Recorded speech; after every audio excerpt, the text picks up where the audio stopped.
नमस्कार। आज हम लोग फिर से हमारी जो नवमास सीरीज़ है उसमें राहु इन डिफरेंट हाउसेस में आज हम लोग बात करेंगे। राहु यदि आपके D9 चार्ट में नवमास चार्ट में यदि 5th हाउस में है तो ये क्या सिग्निफाई करता है।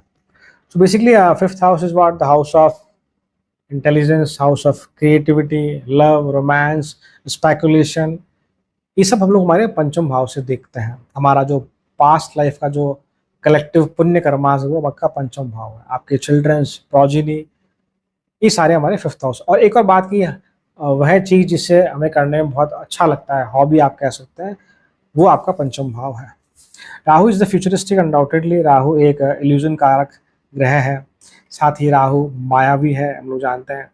राहु टेक्नोलॉजी को रिप्रेजेंट करता है, हमारी डीपेस्ट डिज़ायर, ऑब्सेशन, एडिक्शन, ये सब कुछ राहु के डोमेन में आता है।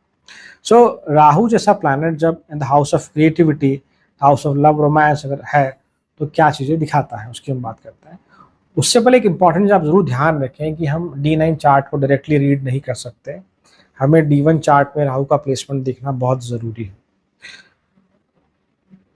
एक्चुअली हमारा D9 चार्ट जो है वो D1 चार्ट जो भी चीज़ प्रॉमिस करता है कि आपके जीवन में ये चीज़ घटित हो सकती है, ये नहीं होगी, उस पे कितनी श्योरिटी, कितनी अश्योरिटी, कितना मैनिफेस्टेशन है, ये आपका D9 चार्ट है। सो D1 चार्ट आप ज़रूर देखें।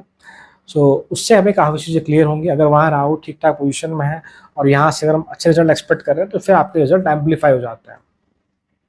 Remember that part. आप डायरेक्टली D9 चार्ट नहीं देख सकते बिकॉज D9 चार्ट इज ठीक है, मैरिज का चार्ट है, हमारी मैरिज को देखते हैं D9 चार्ट से, साथ साथ हमारा जो लक फॉर्चून है उसको भी हम लोग D9 चार्ट से जोड़कर देखते हैं। तो D9 चार्ट एक बहुत इंपॉर्टेंट चार्ट है।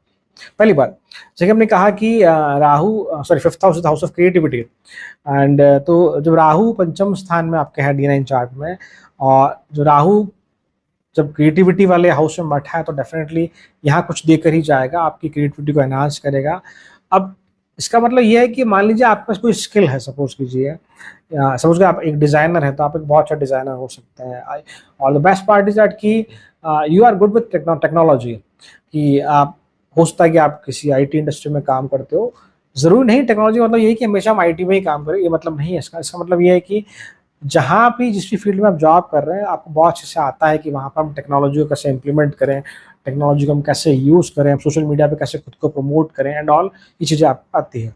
बिकॉज ये राहु सडन फेम का कारक भी है कि ओवरनाइट जिनको फेम मिलता है, अगर आपके लग्न में राहु बहुत सुंदर स्थिति में है और यहाँ राहु है तो ये भी दिखाता है कि कई बार चीज़ें हमें कम एफर्ट्स में भी मिल जाती है। मैं कई बार कह रहा हूँ, हमेशा नहीं कह रहा, ये पॉसिबिलिटी है यहाँ पर। तो राहु क्रिएटिविटी के पार्ट से अच्छा है। समहाउ आपको एक फॉरेन एलिमेंट का टच जरूर देगा, एक टेक्नोलॉजी का टच जरूर देगा आपकी क्रिएटिविटी में, आपके स्किल में। आगे, this is house of intelligence also. So यहाँ एक बहुत इंपॉर्टेंट बात आती है, अगर हम कलयुग पॉइंट से देखें, कलयुग पॉइंट ऑफ व्यू से देखें अगर, तो Rahu with intelligence is what कि आपके पास you are type of a tricky person. First of all easily आपको समझा नहीं जा सकता। आप कुछ ऐसे सोचते हैं कि जिनके पास एक सॉफ्ट डिप्लोमेसी है। इसके अलावा जैसे हम कहते हैं एग्जाम्पल तौर मान लीजिए कि आप एक you are a good salesman, आप ऐसा कह सकते हैं। सपोज कि आप सेल्समैन हैं तो आप फिर उस हद तक के सेल्समैन है कि जो जिसके पास बाल नहीं है उसको भी आप कंगी बेच दें। हम कहते हैं ना गंजे को कंगी बेचना, उस हद तक की आपके पास स्किल्स, कम्युनिकेशन, डिप्लोमेसी आप कह सकते हैं आपके पास राहु आपको देता है। तो कलयुग के हिसाब से अगर हम बात करें तो ये ठीक है, हम इसको एज ए क्वालिटी ही कहेंगे। और एक और बात की किसी भी विषम परिस्थिति में अगर आप फंस जाते हैं, किसी भी एक्सट्रीम कंडीशन में अगर आप चले जाते हैं जीवन में एक बार, तो आप इजीली वहाँ सर्वाइव कर जाते हैं बाकी लोगों के कंपेयर में। यहाँ आप बहुत अच्छे से जानते हैं कि रंग कैसे बदला जाता है। रंग बदलने का मतलब देखो ऐसा है कि हम कहते हैं ना कि जो लोग समय के साथ नहीं बदलते हैं, जैसे कि मान लो कि जैसे कुछ टाइम पहले AI नहीं था, अब AI हर जगह इम्प्लीमेंट हो चुका है। तो इफ़ वी लर्न AI तो ये अच्छी बात है। तो Rahu in the 5th house is that type.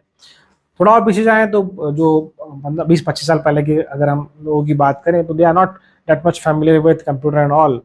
तो वो टेक्नोलॉजी के साथ, गैजेट के साथ इजीली सिंक्रोनाइज नहीं हो पाते। पर जिनके राहु 5th हाउस में D9 चार्ट में, तो उनके लिए कोई बहुत बड़ी बात नहीं है, वो इजीली यहाँ सिंक्रोनाइज हो जाते हैं। और मैंने कहा कि एक्सट्रीम डिप्लोमेटिक क्वालिटीज़ है, बट कई बार नेगेटिव वे में अगर हम बात, कई बार आप बहुत ज़्यादा सेल्फ सेंट्रिक हो जाते हैं कि आपको सिर्फ खुद का ही सोचते हैं। ठीक है, एक हद तक ठीक है ये, बट ध्यान रखिए पास्ट जो हमारे पास्ट लाइफ के पुण्य कर्मास का हाउस है, तो ये भी दिखाता है कि अगर आप चीट करके, ट्रिक करके, अगर आप किसी भी तरह से अगर आप किसी को नुकसान पहुंचाते हैं, अगर पैसा भी कमाते हैं आप, तो डेफिनेटली आपको इसी लाइफ में रिजल्ट जरूर देखने को मिलेंगे। तो ठीक है, एक मैनिपुलेशन ट्रिक वाला पार्ट है, डिप्लोमेसी है, उसको आप एक हद तक पॉजिटिव वे में यूज करें तो बेटर है। Fifth house is the house of romance and love and progeny children. तो Rahu with the romance, Rahu with the love, Rahu with the marriage. ये ऐसा है कि एक चीज और देखिए यहाँ पे कि पंचम भाव जो है वो सप्तम भाव से 11वां है, सप्तम भाव से 11वां है, that is gain from marriage. तो देयर इज स्ट्रांग पॉसिबिलिटी कि शादी के बाद आपका या तो करियर ग्रो किया हो, या आपका लाइफ पार्टनर फाइनेंशियली स्ट्रांग हो, या फाइनेंशियली आपको सपोर्ट करता हुआ देखा जाता है। और कई बार मैंने ये प्रैक्टिकली ऑब्जर्व किया बहुत सारे चार्ट में कि आप मैरिज भी, मोस्टली चार्ट में, ऐसा नहीं कह रहा कि हर किसी हर कोई इंसान ऐसा होगा, बट मैंने देखा है कि हम लोग कई बार शादी भी शायद इसलिए करते हैं कि कुछ ना कुछ हमें गेन जरूर हो, या पीछे एक साइकोलॉजी जरूर रहती है कि अगर मान लो मैं इस इंसान से शादी करता हूँ या इससे शादी नहीं करता हूँ तो मुझे कुछ तो फायदा होना चाहिए। तो ये है ह्यूमन टेंडेंसी कि हर इंसान की कुछ ना कुछ एक्सपेक्टेशन होती है, आपकी थोड़ी ज़्यादा हो सकती है, आप ये कह सकते हैं। इसके बाद एक इम्पॉर्टेंट चीज़ की, जैसे हमने कहा कि love, marriage and all, at the age of 42 या near by at the age of 42 जब राहु मैच्योर होता है हमारे बर्थ चार्ट में, तो ये बहुत स्ट्रांग पॉसिबिलिटी है कि आपका एक स्ट्रांग इमोशनल शिफ्ट होता हुआ देखा जाता है। कि मान लीजिए कि सपोज कीजिए आप पहले मैरिज को लेकर आप बहुत सीरियस नहीं थे, मान लीजिए रिलेशनशिप को लेकर, लव को लेकर, तो अराउंड 42 की एज के बाद आप ठीक उल्टा हो जाते हैं, आप कि you are now putting the best effort. या अगर आप पहले बहुत सीरियस थे तो शायद अब है कि you are in that direction की शायद ठीक है, चल रहा है चलना, तो इस तरह की कुछ स्थिति बन सकती है, आप कह सकते हैं। तो मैरिज के बाद काफ़ी हद तक जो है इंसान में बदलाव देखे जाते हैं, स्पेशली जो मैं कह रहा हूँ एट द एज ऑफ 42 के बाद। एक चीज़ आप चेक कीजिए कि यदि आप, क्योंकि पंचम भाव जो है यहाँ के जो जुपिटर जो है फिफ्थ हाउस के आपके, जुपिटर के लिए फिफ्थ हाउस एक कारक भाव आप कैसा कह सकते हैं। तो यहाँ ये दिखाता है कि अगर जुपिटर बहुत well placed birth chart, well placed से मतलब मेरा अच्छे हाउसेस में, अच्छी राशियों में अगर है, तो ये जो मैनिपुलेशन आपके पास है एज ए क्वालिटी, आप उसको सही डायरेक्शन में पॉजिटिव में यूज करते हुए देखे जाते हैं। और जुपिटर अगर सही है तो यू आर दैट पर्सन जो लव रोमांस में अपना बेस्ट देखते हुए देखे जाते हैं।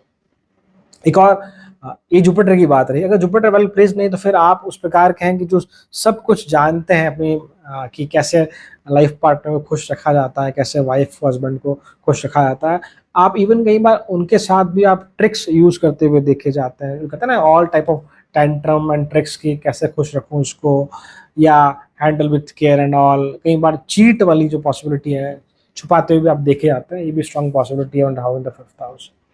सो बट मैं फिर से आपको कह रहा हूँ कि ना ये वो पोजीशन है कि जो हमारे पास्ट लाइफ के पुण्य कर्मास को दिखाती है, उनसे हम एसोसिएट करते हैं इस हाउस को। तो अगर आप इस डायरेक्शन में है कि अगर आप टैक्टिक्स यूज़ कर रहे हैं अपने वाइफ के साथ, अपने हस्बैंड के साथ, किसी भी तरह से जो कि लेजिटिमेट नहीं है, लीगल नहीं है मैरिज प्रपोजल को लेकर, तो आप डेफिनेटली आपको उसी लाइफ में थोड़ा सा नेगेटिव साइड भी देखने को मिलेगा। एक लास्ट बात की, अगर फिफ्थ हाउस से हम लोग स्पेकुलेशन भी देखते हैं, stock market and all, gambling को भी दिखाया जाता है। अगर आपका फिफ्थ लॉर्ड अगर वेल प्लेस्ड है तो ये राहु आपको, जो मैंने कहा कि ओवरनाइट फेम के साथ साथ ओवरनाइट फाइनेंशियल स्टेबिलिटी, इसको हम कहते हैं कि एक अच्छा खासा हम जो स्टॉक मार्केट को या ट्रेडिंग को फुल टाइम प्रोफेशन बनाने का भी अगर सोच रहे हैं तो हम उस डायरेक्शन में भी जा सकते हैं, बट बशर्ते आपको फिफ्थ लॉर्ड का प्लेसमेंट है वो जरूर चेक करना होगा। तो छोटा सा एनालिसिस था मेरा, यदि आपका Rahu in the fifth house in D9 chart. So यदि आपको वीडियो पसंद आता है then kindly do like, share, subscribe. Thank you so much. ओम नमः शिवाय।